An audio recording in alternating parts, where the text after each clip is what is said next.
ভেবে মূল্যবান জিনিস বলে আমি নোট করেছি। তাই আমার গ্রন্থগুলো আমার ঘরেই সযত্নে আছে, আপনার চিন্তা কোনো কারণ নেই। তখন শ্রীবাস আচার্য গুরু মহাপ্রভুর কাছে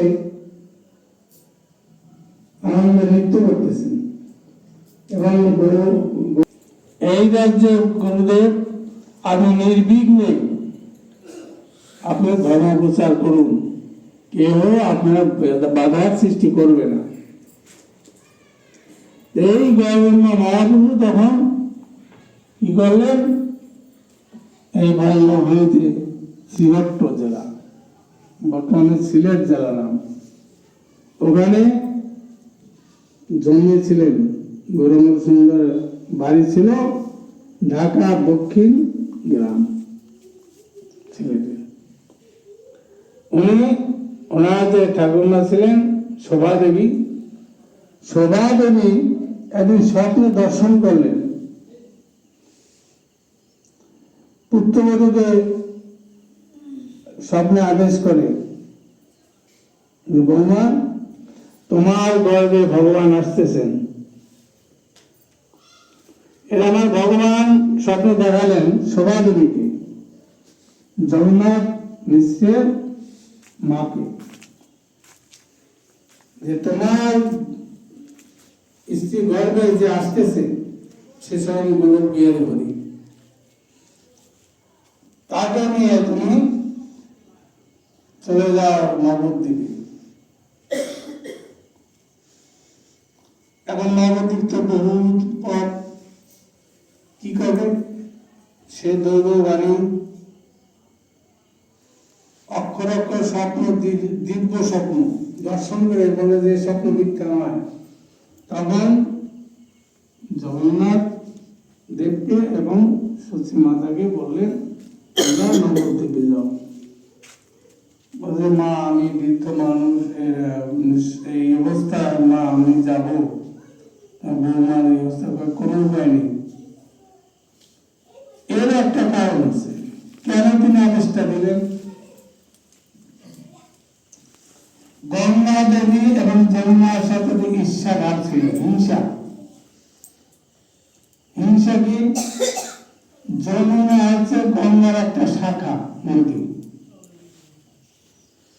গঙ্গায় এখন ভগবান লীলা করলেন নবদ্বীপে, এবং গঙ্গা যদি হিংসা আমার নদী হলো এটা যমুনা, যমুনার জলে আমার ভগবান লীলা করলেন, খেলাধুলা করলেন। তখন ভগবান কৃষ্ণ বলেছিলেন যে তোমার গঙ্গা তটেই হবে আমার লীলা। তার জন্য কি করলেন, সেই সিলেট ছিলেন ঠাকুরমা আদেশে বাবা জগন্নাথ নিয়ে গেলেন নবদ্বীপে। এই যমুনায় গিয়ে আমার কৃষ্ণের যত লীলা খেলা হলো ব্রজভূমিতে গিয়ে। তাহলে এখন ব্রজভূমিতে আসলেন, অনেক কথা আসলেন। কেউ কেউ বলেন আমাদের শাস্ত্রে আছে যে কলিতে গরু যদি না আসিত কোথায় পেতাম আমরা। বলে একদম তো হুঙ্কারে গৌরব ছেড়ে আসলেন এই ভূমণ্ডলে, সেই গোলকবীর হরি। কিন্তু এই একটা তত্ত্ব আর একটা গভীর তত্ত্ব রয়েছে এর মধ্যে, যে শ্রীকৃষ্ণের হৃদয়ে তিনটি বাঞ্ছা জাগিল, বোঝে তাহা পূরণ হইল না। পূরণ না হইবার কারণ তিনি প্রেমে। শ্রীকৃষ্ণের প্রেমের ঠাকুর বিজাতীয় ভাবে নয় তাহার সাধন। বিজাতীয় ভাব, নরম্য ভাব, বিষয় জাতীয় ভাব থাকতে তার ইচ্ছা পূরণ হবে না। এই জন্য তিনি ঠিক করলেন যে আমার এই বিজাতীয় ভাব পরিত্যাগ করতে হবে। ঠিক বুঝলেন, কিন্তু আশ্রয় জাতীয় ভাবতী, শিরাধিকা, ভাবকান্তি অঙ্গীকার না করলে এই তিন বাঞ্ছা কবুল হইবে পূরণে। ভাবলেন যে রাধিকা ভাব কান্তি বর্ণ, ভাব মানে মনের ভাব, হৃদয়ের ভাব। আর তার গায়ের বর্ণ নেব এবং সে কতটুকু লম্বা, কায় মানে চেহারা। এই তিনটা জিনিস অসাধ্য সাধনের প্রতি হলেন কৃষ্ণ, যে তিনটা আমার নীতি হবে। রাধিকার ভাব কান্তি ধরিতার বর্ণ, তিনশো গাছাদিতে অবতীর্ণ। গীতায় বলেছিলাম, যদা যদা হি ধর্মস্য গ্লানির ভবতি ভারত অভ্যুত্থান ধর্মস্য তদানীং সৃজনম। যখন যখন ধর্মের গ্লানি হয়, অধর্মের প্রাদুর্ভাব বেড়ে যায় এবং দুষ্টের হাতে আমার শিষ্ট শান্ত সাধুরা নির্যাতিত, নিষ্পেষিত, নির্যাতিত হয়, তখনই আমি ভূমণ্ডলে এসে দুষ্টের দমন করি, শিষ্টজনকে রক্ষা করি, সাধুদের রক্ষা করি। এটা গীতায় বলছি, গীতা ৪র্থ অধ্যায়। আর এখানে বলেন কি, এটাই আমার কথা নয়, আমার আরো একটা সূক্ষ্ম তত্ত্ব আছে এর মধ্যে, যে রাধিকার ভাব কান্তি ধরিতার বর্ণ, তিনশো আস্বাদিতে হব অবতীর্ণ। এই ভগবান শ্রীকৃষ্ণ তিনশো আস্বাদন করবেন। কি কি? রাধিকার ভাব নেব, তার কান্তি নেব এবং তার গায়ের বর্ণ নেব। এই অসাধ্য সাধনের প্রতি হলেন আমার শ্রীকৃষ্ণ। ঠিক বুঝলেন? আশ্রয় জাতীয় ভগবতী শ্রীরাধিকার ভাব কান্তি অঙ্গীকার না করলে এই তিন বাঞ্ছা করুন হইবে পূরণে। কর্তব্য নির্ধারণ হইল, কিন্তু তা পূরণ করিবার উপায় কি? শ্রী শ্রী সংসার রয়েছেন কান্তার বাহিরে। শ্রী শ্রী সংসার মানে কৃষ্ণ, শ্রী শ্রী সংসার রয়েছেন কান্তার বাইরে। কান্তাকে রাধিকা, শ্রী শ্রী সংসার রয়েছেন কান্তার বাইরে, তাহাকে প্রবেশ করিতে হবে অন্তরে। অতএব সেই ভাব অঙ্গীকার করি, সাধিলেন নিজ বাঞ্ছা গৌরাঙ্গ শ্রীহরি। এইবার কি বলেন? একজনের ভাবকান্তি অবলপ্তি গ্রহণ ব্যাপারটি সামান্য নয়। আপনার হৃদয়ের ভাবকে আনতে পারবো? আপনার যে মনের চিন্তা ভাবনা, সেটা কি আমার অন্তরে আনতে পারবো? আপনার গায়ের বর্ণনা কি আমি আনতে পারবো? অসম্ভব। কিন্তু আমার কৃষ্ণ চিন্তা করলো রাধিকার ভাব কান্তি এবং তার বর্ণ, এই তিনটা জিনিস আমার আনতেই হবে। কি করবেন? যে সংসার রয়েছেন কান্তার বাইরে, প্রবেশ করে দেবে অন্তরে। কিভাবে ঢুকবেন? বিরহের সমুদ্র সৃষ্টি করিয়া। শ্রীমতী শ্রীরাধিকার অন্তরে বিরহের সমুদ্র সৃষ্টি করিয়া, পথ করিয়া, হৃদয় একেবারে গড়াইয়া শ্রীমতী শ্রীরাধিকার মর্মস্থলে শ্রীকৃষ্ণ প্রবেশ করিলেন। বিরহের সন্তপ্তা দিব্যমালিনী, এমনকি মরণ দশা কন্যা ভানু মন্দিরের মর্মের অভ্যন্তরে প্রবেশ করলেন শ্রী গৌরসুন্দর শ্রীকৃষ্ণ। বিরহের তীব্র অন্তরে প্রাপ্তি তত্ত্ব,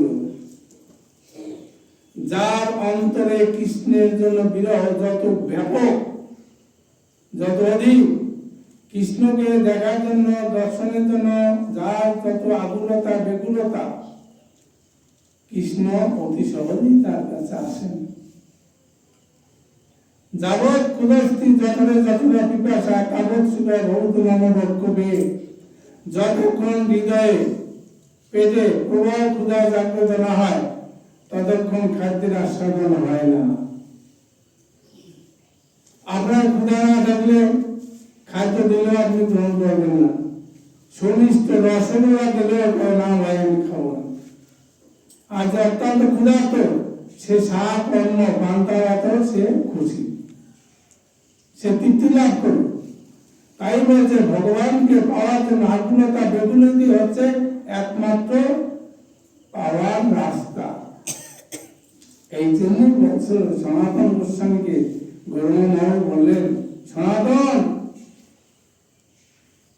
সম্বন্ধ অভিধেয় প্রয়োজন, প্রয়োজনটাই হচ্ছে বেশি দরকার। কি প্রয়োজন? প্রেম প্রয়োজন।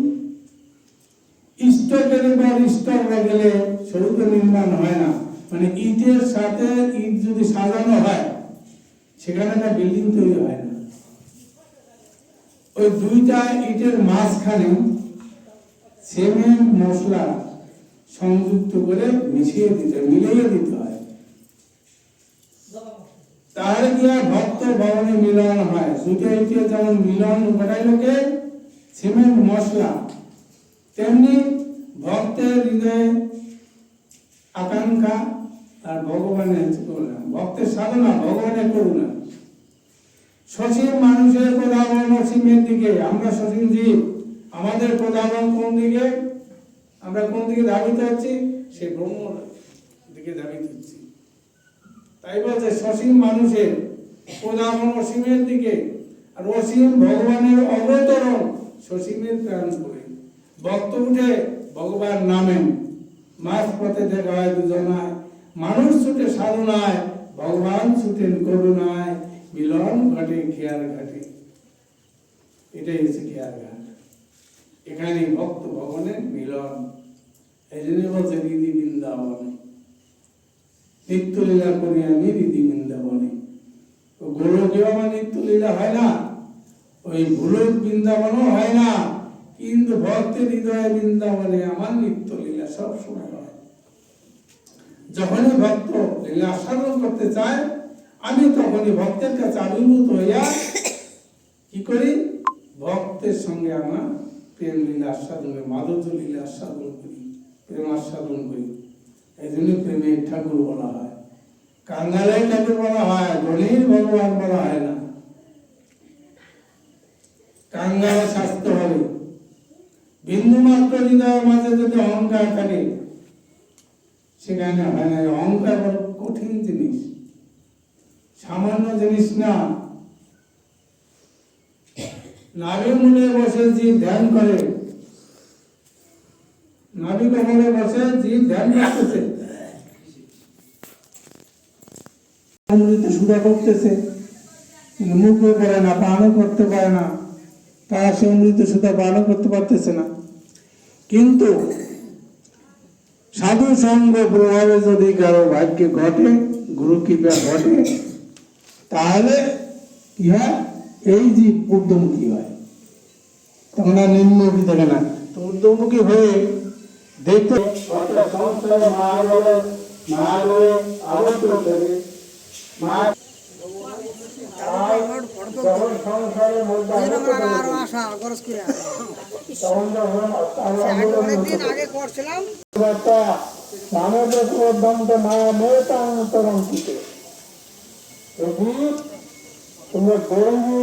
মায়া দ্বারা আমি তোমাদের, আমি মায়া থেকে চড়াইনি, তুমি চড়াইতে পারো, আমি তোমাদের মায়া